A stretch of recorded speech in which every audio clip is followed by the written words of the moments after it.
We are a people that love our nature. We are completely integrated and embedded nature with our culture. That's how we live. And there's a wonderful saying that one of my friends told me back in time. He says, the true currency in Greenland is not money, it's knowledge.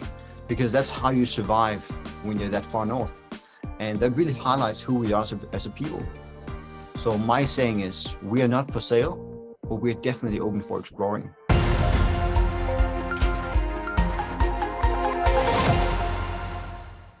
大家好，欢迎进到地缘经济学的教室。今天这堂课我们要讲的是格陵兰。2026年的开年，整个国际社会真的非常热闹，主要还是因为川普啦。他先是以迅雷不及掩耳的速度抓了委内瑞拉总统马杜罗，接下来呢，格陵兰就浮出了台面。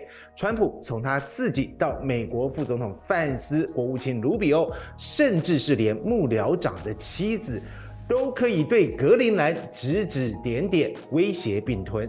一下要买，一下不排除动武，一下又说要用租的。这些美国人到底有没有问过格陵兰人的意见啊？有钱有武器就能说了算吗？所以今天我们的节目就找到了住在格陵兰首府努克的28岁创业家 Casper， 他也是格陵兰上的原住民因纽特人哦。那他到底想不想当美国人呢？我们就赶快来听他怎么说吧。面对美国强势的并吞野心，欧洲国家的反应也非常迅速。丹麦和其他北约欧洲国家派兵到格陵兰军演，尽管在人数上象征意义大于实质威吓，但这种军事对峙的紧张感是格陵兰历史上前所未见的。在格陵兰土生土长的 Casper 认为呢，发生战争的几率可能不高，但美国对于格陵兰的控制权势在必得的样子，当地人满头问号，我家不是你家，真的不要这么理所当然。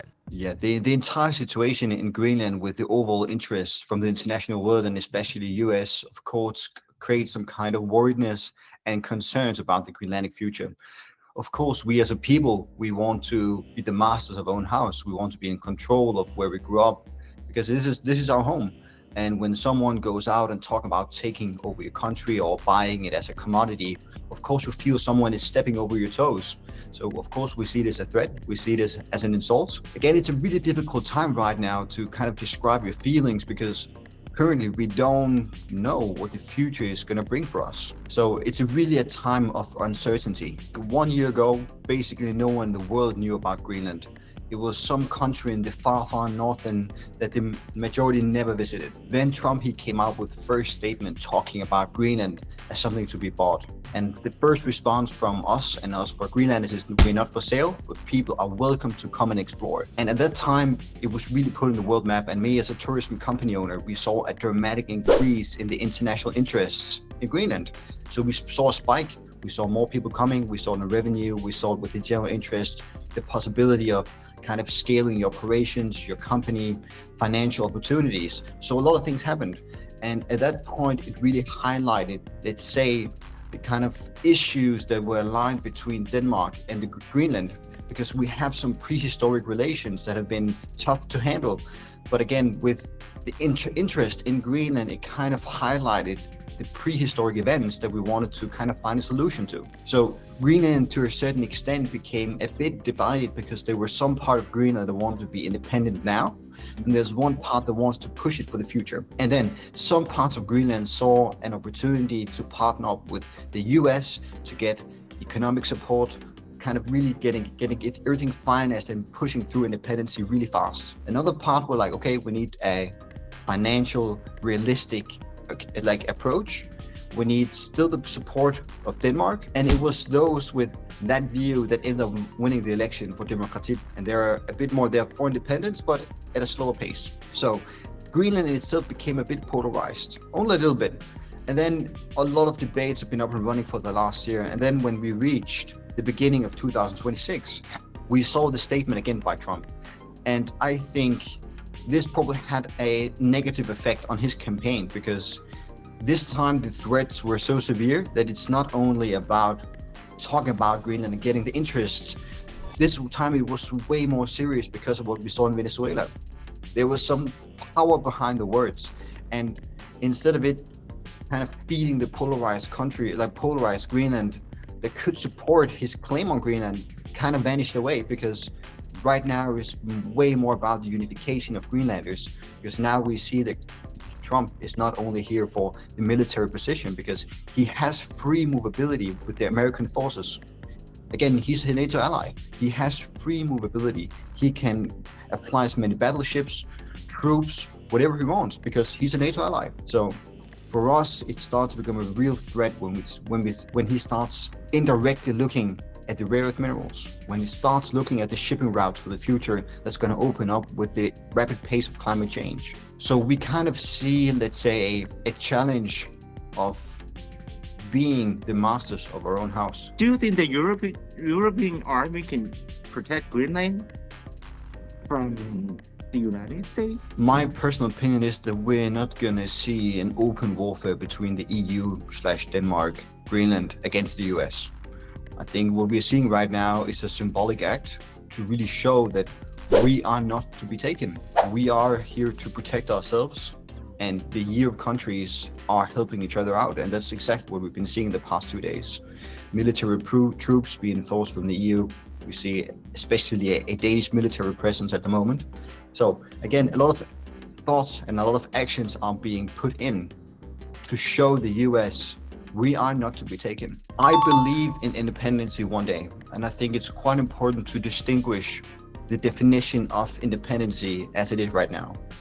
For a very long time, we've been working on a cultural independence, and I think that's really moving forward. We're being seen as a cultural independent people. We have our own norms and values. But again, then there is the second part, and that is the economic independence. Currently, we give 5 billion Danish crowns each year in a block grant, and that is supporting the Greenlandic economy immensely. And this basically means that you remove the Danish block grant, the Greenlandic economy wouldn't survive. That's a matter of fact. So for us to be able to have an independent economy, we would need new collaborators, we would need new partnerships, new allies within different countries. But it takes time. And for us to find those 5 billion Danish crowns each year, also with the labor force, we're only 56,000 people. It takes time. And I think if we work together, and if people are open for world peace, and we can negotiate and have partners all over the world, yes, I think that will be an opportunity. And me, myself, I of course have a big belief that tourism is one of those pillars that can really lift the Greenlandic economy, because who are the very best at showing off Greenland? It is us as a people. 格陵兰的资源让大国垂涎三尺，除了战略地位，这里拥有全世界最大的淡水量。随着气候变迁，冰层快速融化，埋藏在地底的稀土和矿产变得更容易开采。更重要的是，北极航道的开启，将缩短亚洲和欧洲之间的航程。谁能控制格陵兰，谁就能掌握未来的全球贸易命脉。这也是为什么俄罗斯和中国就算没有公开威胁格陵兰，但其实也对着北极圈保持高度关注。Do you feel any threat from Russia or China? Again, so far I've not heard any threats coming from either China or from Russia. And I haven't seen any battleships. I haven't seen any military presence from either of those countries. Again, there is something to be explored in Greenland, because we have the largest freshwater mass in the world because of the ice sheet. We have rare earth minerals, and we have a good geopolitical position. And that's the truth. So of course there is some interest. But again, so far what we've seen is that the majority of countries worldwide shows interest in Greenland and are looking for collaborating, looking for partnerships. So far I haven't seen any, let's say, thoughts, some actions from either Russia or China invading Greenland. Nothing. Also, we know that actually the American Army, they already have Air Force base in Greenland for a long time. How do you see that Air Force base in Greenland? Do you guys get along well? No, again, since the Second World War, when NATO really started to appear, and we saw the Bidufik Air Base, Thule Air Base up North Greenland, which is basically an American military base. Again, it's been working out well, and we haven't seen any issues. There have been collaborations, and the Danish army is doing their part to kind of protect the Greenlandic coastline. Again, so far there's been nothing, but of course now we feel the threats. Now we see the armies, the Danish army and some of the EU armies are present here in Greenland. So yeah, we see acts, we see protection, and yeah, this is the first time in Greenlandic history that we experience this. 格陵兰有大约56000名居民，他们绝大多数是因纽特原住民。对他们来说，真正的财富不是金钱，而是知识啊，是在北极圈内生存的智慧。他们对自然保持敬畏和谦卑。因纽特人欢迎外来客，当然也希望外人对他们有更多的理解。As a Greenlander, what do you want the world knows about Greenland, or how do you want us, I mean, the whole world to see you guys? We as Greenlanders, we are a calm people. We look for diplomatic solutions. We have a democracy, and we seek for justice. We are 56,000 people living on what's equivalent to 1/3 of the United States square meter wise. So the square meter per person is just immense. We are a people that love our nature. We are completely integrated and embedded nature with our culture. That's how we live. And there's a wonderful saying that one of my friends told me back in time. He says, the true currency in Greenland is not money, it's knowledge, because that's how you survive when you're that far north. And that really highlights who we are as a people. So my saying is, we are not for sale, but we're definitely open for exploring. So everybody from the outside world who shows an interest in Greenland, who wants to learn more about us as a people, yeah, they should contact us, because they're more than welcome to come visit us. President Donald Trump tried to, I'm not sure if it's led by you guys or teasing you guys, that he said that Greenlanders using sliding dogs to protect Greenland. Do you have any reaction to that comment? I know normally he lives in Florida, so he doesn't know the Arctic that well. So, or wherever he lives. So again, when you're in Greenland, when you want to go from one city to another, you have to go by plane or by boat. There's no infrastructure allowing you to drive to one city to another. That's not how it works. And when you only have Itokotormi, Kulusuk on the East Coast, it's really difficult to get from one city to another. So the easiest way of transportation is going with a dog sled. And that's what we see some of them do, because that's how you get around. It's the most efficient way. So again, that's coming back to what I mentioned about, it's about knowledge. It's about how do you actually operate in the Arctic. 尽管这个世界存在着对格陵兰的野心，但因纽特人的文化中藏着好客的基因，在极寒的环境中保持着热情的性格。不过，他们要面对的除了人类的敌意，还有自然的变化。Could you share some Inuit culture or traditions of Greenland to us? Yeah, of course. I would say I think one of my favorite things about Greenlandic culture is what we call kafemik. And this is really related to us being a calm people, with having open doors to just kind of welcoming everyone. In kafemik, when it's your birthday or it's a wedding or something like that, you open up for kafemik, and that means that basically everyone can swing by to your celebration and enjoy it with the rest of you and your family. And I would say that's also how we welcome people in Greenland. Again, we would love to show you in. We would love to show you our culture, as long as you respect us. And as long as that is happening, I'm sure you're gonna have a great time up here. I'm curious, besides the American want to take Greenland, are there any like threats that you are feeling? For example, like climate change, or are there any changes in Greenland? Yeah, climate change in Greenland is really felt, and I think we're probably some of the areas that we feel it first.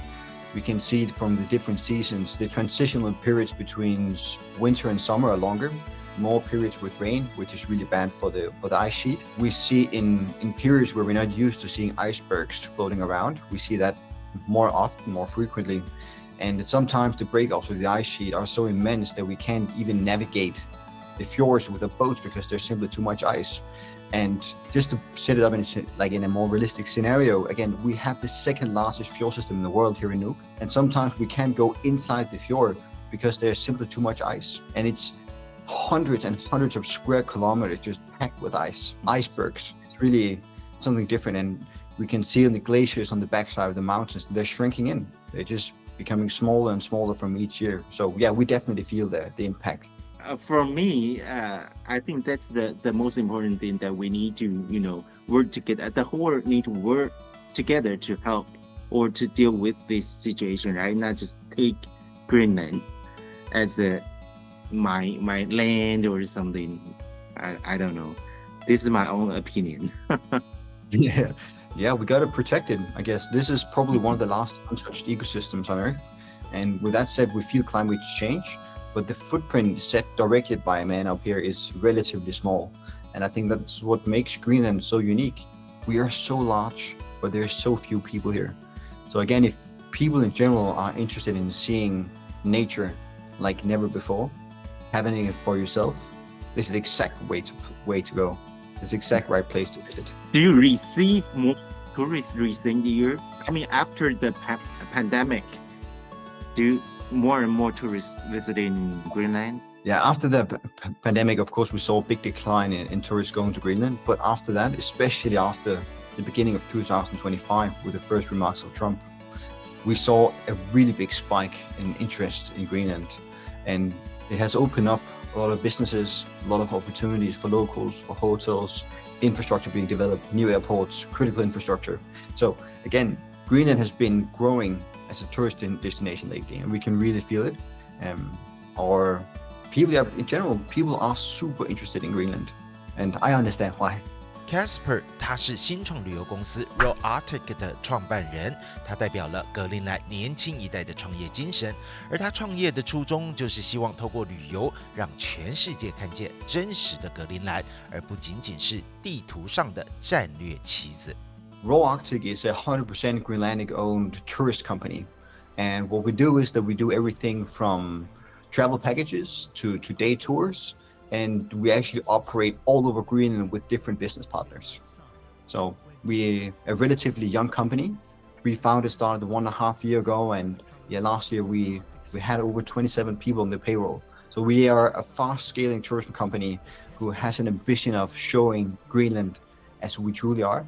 Whether you want to go hunting or fly fishing or boat tours with whale safaris or seeing northern lights, going dog sledding, this is the exact place to reach out to. The last question is, what is the favorite part of Greenland for you? I'm a bit of a nerd. I really love fly fishing. So one of my favorite places I can imagine on Earth is our Camp Isuan, and it's a camp that's situated. It's approximately 3-hour boat ride south of Nuuk. There we have an all-inclusive camp where we go fly fishing with guides and we catch the beautiful Arctic char, and we do that 2 months a year, from start of July to the beginning of September. And again, those 2 months, it's the best I know. 虽然川普说和北约达成了协议，欧盟的关税危机也暂时解除了，但这不代表格陵兰的挑战已经结束了哦。美国对北极的战略野心还在，而且气候变迁对冰川的破坏也还在。Casper 很诚实的告诉我们，虽然不想被当商品卖掉，但很现实的是，没有丹麦每年几十亿的资金挹注，格陵兰的经济也很难撑下去。这就是地缘经济学的残酷啦。大国可以用关税当武器来换取协议，但小国却只能用生存智慧，在大国的夹缝中求生存啊！你觉得在美国和北约的框架协议之下，格陵兰真的安全了吗？欢迎在下方留言说说你的想法，也别忘了对我们的频道按赞、订阅和分享。今天的课程就到这里啦，我们下课喽。